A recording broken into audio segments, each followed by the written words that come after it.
नमस्कार, मैं हूं संजय शर्मा। आप देख रहे हैं 4 PM यूपी। योगी आदित्यनाथ ने समझ लिया है कि अब शेर बूढ़ा है, उसके पत्थर मारे जा सकते हैं। मतलब मोदी जी बहुत परेशान हैं, कमजोर हैं, अमेरिका ने पसीने ला दिए हैं, तो फिर योगी आदित्यनाथ ने सबसे तीखा हमला बोल दिया है। चाणक्य गायब हैं और योगी के दांव से दिल्ली हलकान है। क्या होगा इस राजनीति का? दैनिक भास्कर के राजनीतिक संपादक केपी मलिक ने विस्तार से बातचीत की है। चैनल को सब्सक्राइब करिए। चलते हैं केपी मलिक के पास। 4 PM न्यूज नेटवर्क में बहुत बहुत स्वागत है केपी मलिक साहब, आपका अभिनंदन। आपका धन्यवाद संजय जी, आपका भी, आपके दर्शकों का भी। पिछले कुछ महीनों से मैं बॉलीवुड इंडस्ट्री में भी काम भर का काम कर रहा हूँ। ये शॉर्ट फिल्म आई थी इश्तियाक, लाखों लोगों ने देखी, पसंद की। मुझे शुरू से बड़ा थिएटर मैंने किए हैं और एक्टिंग का मुझे बहुत शौक रहा है, तो ये बॉलीवुड में मुझे बड़ा इंटरेस्ट लगता था। तो मैं समझ गया गाना गुनगुनाएंगे आज आप। जी जी जी कोई गाना जी सुनाऊंगा मैं। सीने में जी। जलन, आंखों में तूफान सा क्यों है, हर हाँ शख्स यहाँ परेशान सा क्यों है। ये शख्स हाँ और कोई नहीं है, हमारे मुख्यमंत्री योगी आदित्यनाथ हैं। उनका सीने में जलन हो रही है, आंखों में तूफान है। दिल्ली जी का जी जी। तूफान उनको डरा रहा है केपी मलिक साहब। ये आने वाला समय का तबाही है। और मैं तो योगी आदित्यनाथ को सैल्यूट करूंगा। हिम्मत तो क्या, बंदा है, डरते नहीं है भाई। सीधा सीधा मुख्यमंत्री को, दिल्ली के मुख्यमंत्री के बहाने प्रधानमंत्री को, चाणक्य को बता दिया कि भाई मुझसे रंगबाजी नहीं चलेगी। मैं सीधा दिल्ली से अटैक कर रहा हूं। तुम्हारी दिल्ली गंदी है, मेरा यूपी अच्छा है। अब ये जो जंग है, ये जो ऐलान है, ऐलान जंग, अनारकली पिक्चर का डायलॉग था कि सलीम के लिए अकबर ने कहा था, अनारकली सलीम तुझे मरने नहीं देगा और हम तुझे जीने नहीं देंगे। तो ये योगी आदित्यनाथ का जो ऐलान जंग है, ये तो कोई बॉलीवुड की कहानी सी है। क्या कहेंगे केपी मलिक साहब आप इस बारे में? संजय जी देखिए, हम लगातार चर्चा कर रहे हैं। 2024 के चुनाव से पहले ही हम चर्चा कर रहे हैं कि जो बाबा का सोटा है वो घूम रहा है और दिल्ली भी कहीं ना कहीं उस सोटे के खौफ में रहती है। बीच बीच में सोटे को कमजोर करने की कोशिश दिल्ली से होती रही है, लेकिन दिल्ली सरसबज होता हुआ दिखता नहीं है। एक घटना अगर याद हो आपको संजय जी, कुंभ के दौरान ये चर्चा हुई थी कि संत जो है, संतों की पंचायत लगेगी, और जैसी भाजपा के मोदी जी के आने से पहले वहीं पर जो है घोषणा हुई थी कि मोदी जी प्रधानमंत्री बनेंगे, उसी तरह की चर्चा इस बार कुछ होगी। और फलानी तारीख को दिल्ली से जो है चाणक्य जी जाएंगे और वो जो है उसमें मीटिंग में प्रतिनिधित्व करेंगे। लेकिन पता चला कि उससे पहले ही घटना हो गई, और घटना ऐसी हुई कि चाणक्य के जाने की हिम्मत नहीं पड़ी और वहां पत्ता नहीं खड़का। और बाद में दिल्ली के जो बड़े वाले गुजराती हैं साहेब महामानव जी का ट्वीट आया, तब थोड़ा सा योगी जी की आंखें ऐसे हुई, हाँ अच्छा ये भी है। तब ये माना हाँ कुछ लोग मर गए, छोटी सी बंदर हो गई। इनका ये हो रहा है, ये कहते हैं हम पात पात, हम ढाक ढाक, और बाबा कहते हैं हम पात पात। बाबा इनके हाथ नहीं आ रहे हैं।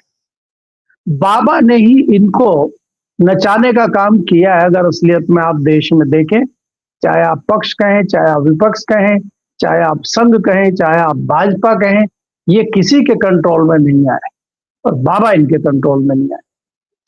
ताजा जो बाबा का बयान आया है गोरखपुर से, हम उस पर चर्चा कर रहे हैं।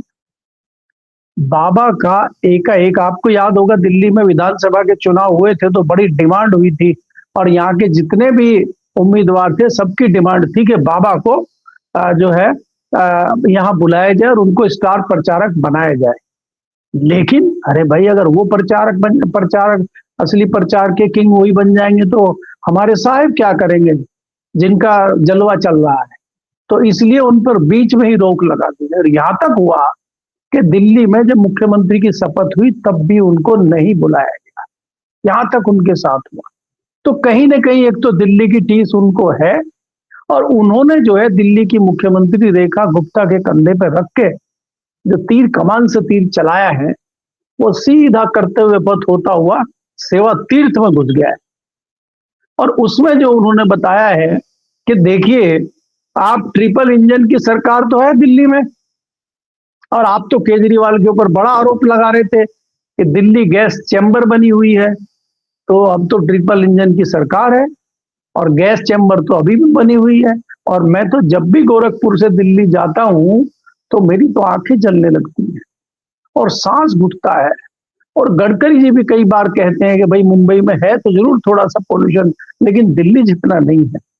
तो तमाम आप ये संजय जी, उनका अगर आप भाषण सुने, जिस तरह से चटकारे लेके उन्होंने बोला है और उनकी जो बॉडी लैंग्वेज पल पल बदलती हमने देखी है, जितना कॉन्फिडेंस बाबा में हमने इस बार देखा है, मैंने आज तक इतना कॉन्फिडेंस बाबा में नहीं देखा है। मुझे लगता है कि जो एक आपदा चल रही है दिल्ली में, चाहे वो आपदा स्टील फाइल की हो, चाहे वो आपदा अविश्वास प्रस्ताव की हो, चाहे वो आपदा अमेरिकन डील की हो, उस आपदा में अवसर तलाशने का काम बाबा कर रहे हैं। क्योंकि ये जो आपदा है, ये बड़ी भारी आपदा है। इस आपदा से दिल्ली इतनी आसानी से निपटती हुई दिख नहीं रही है। इसमें कुछ विकेट दिल्ली में गिरेंगे आने वाले समय में, और आने वाले समय में तस्वीर और साफ होगी दिल्ली में। बाबा के हिसाब से जिस तरह से पोल्यूशन चल रहा है, चीजें साफ नजर आ रही हैं, नहीं आ रही हैं अभी, धीरे धीरे पोल्यूशन घटेगा, हवा चलेगी तो तस्वीरें साफ आनी शुरू होंगी। अभी तो 2-3 तस्वीरें आ रही हैं, जैसे हरदीप पुरी जी की तस्वीर आई है, अभी बाकी पे धूल जमी हुई है, किसी पे पर्दा ढका हुआ है। धीरे धीरे जैसे ही खुलना शुरू होगा, बाबा का जो है सोटा तेजी से घूमना शुरू हो जाएगा। और बाबा ने एक शुभारंभ आज कर दिया है, इसकी परिणति आपको आने वाले दिनों में भी दिखाई देगी। देखिए, मैंने संजय जी, आपको अगर याद हो, लगभग 15 दिन पहले ही आपको कहा था कि पक्ष विपक्ष से आज इनका कुछ ना बिगाड़ पाए। इनका जो भी होगा, इनका जो भी अश्र होगा, वो अंदर से होगा। अब वो अंदर से कहां से होगा, कौन करेगा, बहुत सारी चीजें हैं। आप क्यों भूल जाते हैं कि जोशी जी ने इतना लंबा चौड़ा पत्र लिखा था, वो चुपचाप बैठे हैं क्या? दूसरे हमारे मित्र जोशी हैं, संजय जोशी जी, क्या वो चुप बैठे हैं क्या? दूसरा, क्या मोहन भागवत जी चुप बैठे हैं क्या? जो क्रांतिकारी कई सारे नेता हैं भारतीय जनता पार्टी में, जो 4 बार के सांसद, 5 बार के सांसद, जो 40 साल से दरी बिछाने का काम भाजपा में और संघ में कर रहे हैं, वो क्या हाथ पे हाथ धर के बैठे हैं क्या? हरदीप पुरी जी क्रांतिकारी हैं, 13 में रिटायर होते हैं, 14 में भाजपा ज्वाइन करते हैं और 17 में मंत्री बन जाते हैं। देखिए इनका कितना बढ़िया मामला फिट है। और किसी लोकसभा से चुनाव लड़ते नहीं है, राज्यसभा से खटाक से लाया जाता है इनको, और 2-2 मेन पोर्टफोलियो दिए जाते हैं, और आज भी बड़ा पोर्टफोलियो पेट्रोलियम मिला हुआ है। तो क्या उनको नहीं समझ में आ रहा है जो पार्टी के अंदर बैठे हुए हैं? तलखी अंदर शुरू हो गई है, आग अंदर लगी हुई है, धुआं धीरे धीरे बाहर निकल रहा है, और धुआं तभी निकलता है संजय जी जब आग लग चुकी होती है। अब ये आग कितनी प्रचंड होगी, इसके लिए थोड़ा इंतजार आपको करना होगा। आप, मुझे लगता है कि अपनी यात्रा के आखिरी दौर में पहुंचने वाले हैं। जी ठीक है ना। आपको क्या लगता है कि योगी ने ये बयान अचानक दे दिया होगा? वाकई में प्रदूषण की चिंता हो रही होगी कि भाई पॉल्यूशन, वाकई पॉल्यूशन तो हो ही गया दिल्ली में बहुत ज्यादा, ऐतिहासिक रूप से लोग डर रहे हैं, बौखला रहे हैं, बूढ़े लोग बीमार हो गए। लेकिन क्या ये योगी का बयान अनायास आया होगा, या फिर ये प्लान होगा कि अब मोदी जी कमजोर हैं, बूढ़े शेर को सब लोग पत्थर मारते हैं? तो अब लग रहा है कि मोदी जी मानसिक रूप से भी बीमार हैं इस समय। सॉरी, क्षमा की जगह शब्दों को बोलना नहीं चाहिए, लेकिन इस उम्र के आदमी पे अगर इतने मानसिक हमले होंगे प्रधानमंत्री पर, एपस्टीन फाइल को लेकर, हरदीप पुरी को लेकर, तो कोई भी बीमार हो जाएगा। हालांकि हमारे प्रधानमंत्री तो बड़े ऊर्जावान रहते हैं, दौड़ते हुए सीढ़ी चढ़ जाते हैं, पता नहीं कहाँ से इतनी ऊर्जा आती है। लेकिन ये योगी का जो कदम है, ये जानबूझ के इसी टाइम का चुनना है कि ये वो टाइम है जब निपटाया जाए एक साथ चाणक्य को और प्रधानमंत्री जी को, और बता दिया जाए कि मैं वसुंधरा राजे, मैं नितिन गडकरी, मैं शिवराज सिंह चौहान नहीं, बदला लेना जानता हूँ। ये क्या प्लानिंग क्या है? संजय जी, सबसे पहले तो आपको देखना होगा, जैसे आपने पूछा है कि ये समय क्यों चुना गया है, या दिल्ली को सीधा सीधा क्या वो पीएम पे हमला कर रहे हैं। आपको ये देखना होगा कि दिल्ली का मालिक कौन है। आपको तो पता है दिल्ली तो अनाथ है, और वो केजरीवाल के समय में भी सारी शक्तियां हमारे गृह मंत्री जी के पास थी, या दिल्ली की सरकार के पास रहती, केंद्र के अधीन है, और लेफ्टिनेंट गवर्नर एक हिसाब से सारी चीजें चलाते हैं। मुख्यमंत्री तो नाम मात्र का होता है। देखा गुप्ता जी चंद रोज पहले मुख्यमंत्री बनी है, और पॉल्यूशन का मुद्दा रेखा गुप्ता के कंधे पर रख दिया जाए, ये भी वाजिब नहीं है, एकदम से चीज नहीं जाएगी। और केंद्र के हिसाब से सारी चीजें दिल्ली में चलती हैं, तो इसका सीधा सीधा मतलब है कि बाबा का जो इशारा है, बाबा का जो हमला है, जैसा कि मैंने कहा, वो करते हुए पत्र की ओर उनका इशारा है। उनका जो तीर छोड़ा हुआ है गोरखपुर से, वो सीधा करते हुए पत्र की ओर जाता है। वो सिविल लाइन्स रेखा गुप्ता के निवास की तरफ जाता हुआ नहीं दिख रहा है, वो दिल्ली विधानसभा की तरफ जाता हुआ नहीं दिख रहा है, वो तो जो नया सेवा तीर्थ बना है उसकी तरफ जा रहा है। तो वो जताता है कि पार्टी के अंदर इस तरह की चीजें चल रही हैं। उसका कहीं ना कहीं फायदा उठाने के लिए एक रणनीति भारतीय जनता पार्टी के अंदर बनी है। और संजय जी, हमारी चर्चाओं में लगातार निकल के ये आता है कि संघ जो है कोई नई संस्था नहीं है, और संघ किसी की बपौती नहीं है, और भाजपा भी किसी की बपौती नहीं है। संघ जब सेनापति को और घोड़े को बनाता है तो वो सेकंड लाइनर तैयार रखता है, वो एक दूसरा घोड़ा तैयार रखता है, दूसरा सेनापति तैयार रखता है कि जब आप युद्ध में उतरते हैं, अगर सेनापति घायल हो जाता है, अगर सेनापति को घेर लिया जाता है, सेनापति की हत्या हो जाती है, युद्ध में हार जाता है, तो फिर नया सेनापति कौन होगा और नया घोड़ा क्या होगा। अगर नया घोड़ा लाना है, पुराना घोड़ा लंगड़ा हो गया है, तो उसको फिर गोली मार दी जाती है, वो किसी काम का नहीं रहता। कई गोली मारे हुए घोड़े आपको आज भारतीय जनता पार्टी में दिखाई देते हैं, जिनको हम एक दूसरे नाम से पुकारते हैं, जो 75+ वाले। तो गई है लंगड़े घोड़े हैं आपके पास, और उनमें कुछ सेनापति भी हैं जो अपने समय में बड़े सेनापति रहे। तो क्या उन्हीं सेनापति की सूची में नाम आने जा रहा है क्या? और सेकंड जो सेनापति बनने जा रहे हैं उस सूची में के आसपास योगी जी है क्या? ये सारी कवायद उस चीज को लेके चल रही है, जिसका खुलासा और जिसको मैंने कहा कि तस्वीर साफ होगी आने वाले समय में। क्योंकि आप ये जो दो चीजें मैं देख रहा हूं, चाहे वो एप्स्टीन फाइल हो और चाहे अमेरिकन डील हो, ये छोटे मुद्दे नहीं है। देखिए, देश में आपको समझना होगा कि पिछले 11 साल में अगर सरकार से, मोदी जी से किसी तबके ने टक्कर ली है तो वो किसान तबका है। और उन्हीं किसानों को आपने फिर छेड़ दिया है, उन्हीं किसानों को साथ आपने फिर पंगा ले लिया है, और इस बार आप कमजोर स्थिति में हैं। वो स्थिति नहीं है आपकी पुराने वाली, इस बार आप कमजोर स्थिति में हैं। और आप ये देखिए, आप खाली योगी पे फोकस मत कीजिए, आप राहुल गांधी पे भी फोकस कीजिए। जिस प्रकार से पिछले दिनों किसान संगठनों से, किसानों से राहुल गांधी मिले हैं, इत्मीनान से उनकी बात सुनी है, और उन्होंने कहा है कि खुल के हम आपके साथ हैं। देखिए, किसानों ने भी नई रणनीति बनाई। पिछली बार किसानों ने किसी भी सियासी दल के नेता को अपने मंच पर नहीं चढ़ने दिया था, और उन्होंने ये कहा था कि हमारा आंदोलन अराजनीतिक है। इस बार वो ऐसा नहीं कह रहे, इस बार वो राजनीति के साथ चलना चाह रहे हैं, और राहुल गांधी को कंधे से कंधा मिला के वो चलना चाह रहे हैं। तो कहीं न कहीं जाके उनकी भी शक्ति डबल हो जाती है। तो इस शक्ति से कैसे तत्कालीन सरकार निपटेगी, ये हमें देखना होगा। दूसरा, आज ही जो नई चीज हुई है, सेना के जो पूर्व अधिकारी हैं, सेना के रिटायर्ड ऑफिसर हैं, जिन्होंने अपनी सेवाएं दी हैं, जिन्होंने अपना पूरा जीवन लगाया है, उनके साथ ये सरकार जो हश्र कर रही है, वो भी कहीं ना कहीं आहत है, और वो भी राहुल गांधी से चर्चा कर रहे हैं।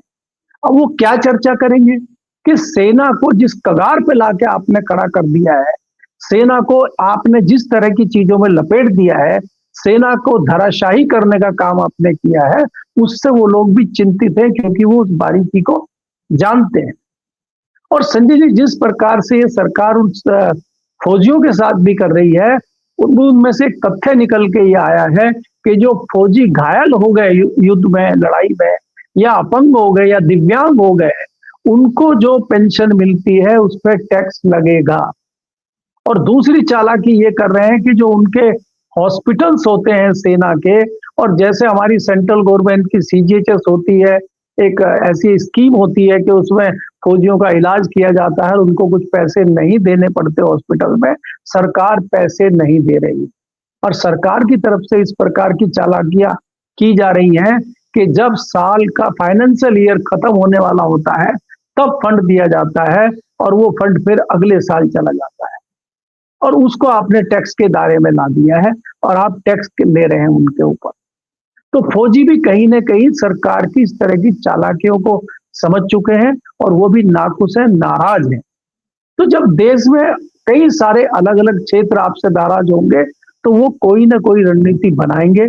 तो मैं ये कह सकता हूँ निश्चित तौर पे, अगर हम और आप इस चीज़ को समझ रहे हैं, तो इस चीज़ को आरएसएस भी समझ रही है, इस चीज़ को बीजेपी के आने वाले जो लोग हैं वो भी समझ रहे हैं। तो मुझे लगता है कि अब बदलाव की बेला है और कभी भी कुछ न कुछ बड़े बदलाव आप भारतीय जनता पार्टी में देख सकते हैं। जी। मलिक साहब, ये माना जाए कि एप्स्टीन फाइल, अमेरिका से ट्रेड डील, ये मोदी सरकार के 11-12 सालों के जीवन की सबसे बड़ी हार है। जिस तरह से हरदीप पुरी का नाम सामने आया है, हरदीप पुरी गले में अटक गए हैं। अगर उनको हटाया जाता है तो हरदीप पुरी अपना मुंह खोल सकते हैं। अनिल अंबानी समेत कई बड़े लोग बेनकाब हो सकते हैं। बेनकाब तो हो ही गए हैं, लेकिन कुछ और नाम जो छुपे हुए हैं वो भी सामने आ सकते हैं। ट्रंप कहते हैं कि मैं 24 घंटे के अंदर मोदी का राजनीतिक कैरियर खत्म कर सकता हूँ। मोदी जी पलट के कहते नहीं कि ट्रंप तुम्हारी हैसियत क्या है, तुम्हारी औकात क्या है, तुम में दम हो तो मेरा पॉलिटिकल कैरियर समाप्त करके देखो। मैं तो मोदी जी के होता तो मैं ये कहता कि तुम में दम हो। मैं तो कहता भी हूँ, एक बार 4 PM पे किसी ने, कुछ पत्रकार साथियों ने भी हमला करने की कोशिश करी, तो मैंने कहा था कि तुम्हारी औकात और तुम्हारी हिम्मत हो करके देख लो, क्योंकि 4PM के दर्शकों का भरोसा है मुझे पता है कि वो लोग मुझ पर यकीन करते हैं। अगर मोदी जी को देश के लोगों पर यकीन है तो ट्रंप से कहते हैं ट्रंप तुम्हारी हैसियत क्या है, तो मेरा पॉलिटिकल कैरियर खत्म करना चाहते हो, क्या सोच रहे हो, करके दिखा दो।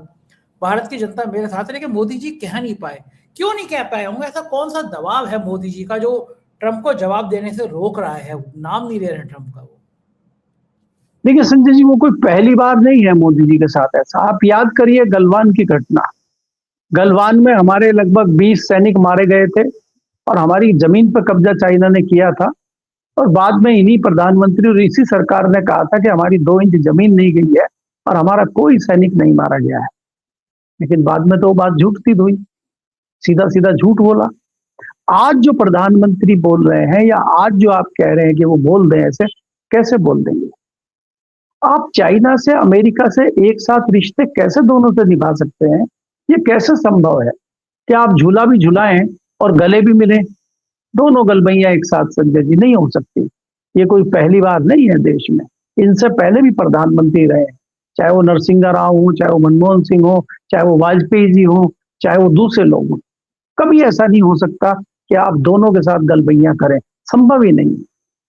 तो इसलिए मेरा मानना ये है कि आपने जो गलतियां की हैं, आपको उनका भुगतान करना पड़ रहा है, लेकिन आपकी इन गलतियों का खामियाजा देश भुगत रहा है या भुगतेगा।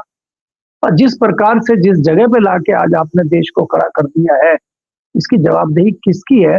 ये सोचने के लिए नागरिक सवाल कर रहे हैं, सवाल पूछ रहे हैं लोग, और मोदी जी आज बोल नहीं रहे हैं, जबकि वो मनमोहन को मोहन प्रधानमंत्री कहते थे और आज ये खुद नहीं बोल रहे हैं। तो सबसे बड़े मौनी बाबा तो यही है। इससे बड़ा क्या आश्चर्य होगा कि आप पार्लियामेंट से भाग रहे हैं। आप एक हफ्ते तक पार्लियामेंट ही नहीं जाते, स्पीकर आके कहते हैं आपकी जान को खतरा है सदन में। इससे बड़ा मजाक देश के लोगों के साथ और देश के साथ कुछ हो सकता है? तो ये कुछ बोलना नहीं चाहते, कुछ न कुछ दाल में काला है, इसीलिए इस तरह की धमकी दे रहे हैं। अमेरिका के राष्ट्रपति धमकी नहीं दे रहे, डिक्टेट कर रहे हैं कि आप रसिया से तेल बंद करिए और हम वेनेजुएला से हमसे तेल खरीदिए, और अगर आप नहीं खरीदेंगे और अगर आप कोशिश करेंगे कि रसिया से खरीदने की, तो हम आप पे निगाह रखेंगे और हम दोबारा पेनल्टी लगाएंगे, दोबारा दंड देंगे आपको। तो वो इतनी मजबूती से कैसे बोल रहे हैं? ऐसी कौन सी चीज उनके पास है जो उनको इतना दमदार बना रही है?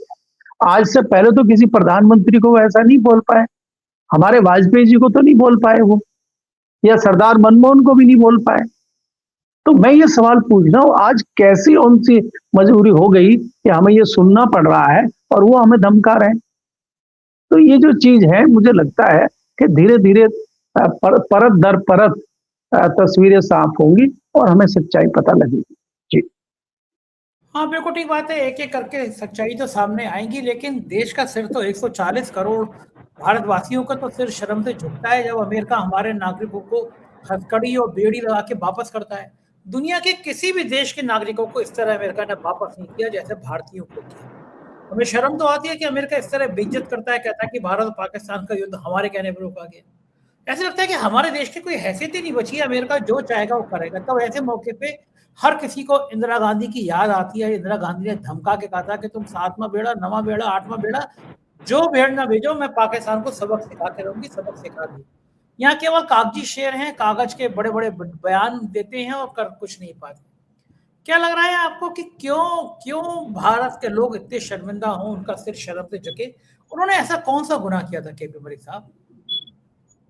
देखिए संजय जी, आपने अभी इंदिरा गांधी का नाम लिया। इंदिरा गांधी ने जो दुर्गा शक्ति होने का उदाहरण पेश किया था देश में, उसे हम भूल नहीं सकते। आज ही परिणाम आए हैं बांग्लादेश में, और बांग्लादेश में जिस तरह की स्थिति है, जिस प्रकार के जनादेश बांग्लादेश में आए हैं, वो जताते हैं कि कहीं ना कहीं भारत की राजनीति से बांग्लादेश प्रभावित है। बीच में कुछ महीने वहां कट्टरवाद की बेला चली थी, लेकिन खालिदा जिया के जो लड़के हैं वो प्रधानमंत्री बनने जा रहे हैं, और जनता ने उनको इस शर्त पे प्रधानमंत्री बनाने के लिए जनादेश दिया है कि वो भारत के साथ अपने रिश्ते ठीक रखेंगे। भारत के साथ उनके रिश्ते ठीक हैं, वो भारत को अपने बड़े भाई की भूमिका में मानते हैं और वो भारत के साथ जुड़ाव रखना चाहते हैं। ये जताता है कि इंदिरा गांधी इसलिए नहीं डरी थी कि भारत की जनता भी उनके साथ थी और कहीं ना कहीं बांग्लादेश से भी उनको मूक सहमति थी। इस चीज को देखते हुए इतनी हिम्मत कर पा रही थी कि उन्होंने अमेरिका की चिंता नहीं की थी। और कुछ उनके कर्म थे ऐसे कि उनके कर्म ऐसे नहीं थे कि उनकी कोई जो है टांग उसके कुर्सी के नीचे दबाई हुई हो और वो उनको दर्द कर रही हो, उनको परेशान कर रही हो, कोई कांटा ऐसा चुभा हो। तो आज कोई ना कोई कांटा ऐसा है जो दर्द कर रहा है और वो बार बार उस कांटे के ऊपर पैर रखते हैं और हम चीखे मारते हैं। कोई ऐसी हमारी नस दबी हुई है जिसके बदले हम इस तरह की चीजें कर रहे हैं, मुझे ऐसा लगता है। जी बिल्कुल ठीक बात है मलिक साहब, बहुत बहुत शुक्रिया, आपने समय दिया, बातचीत की। Thank you. ये देखिए केपी मलिक जी, पूरी बातचीत आपने सुनी, कैसी लगी बातचीत बताइएगा जरूर। शुक्रिया, थैंक यू।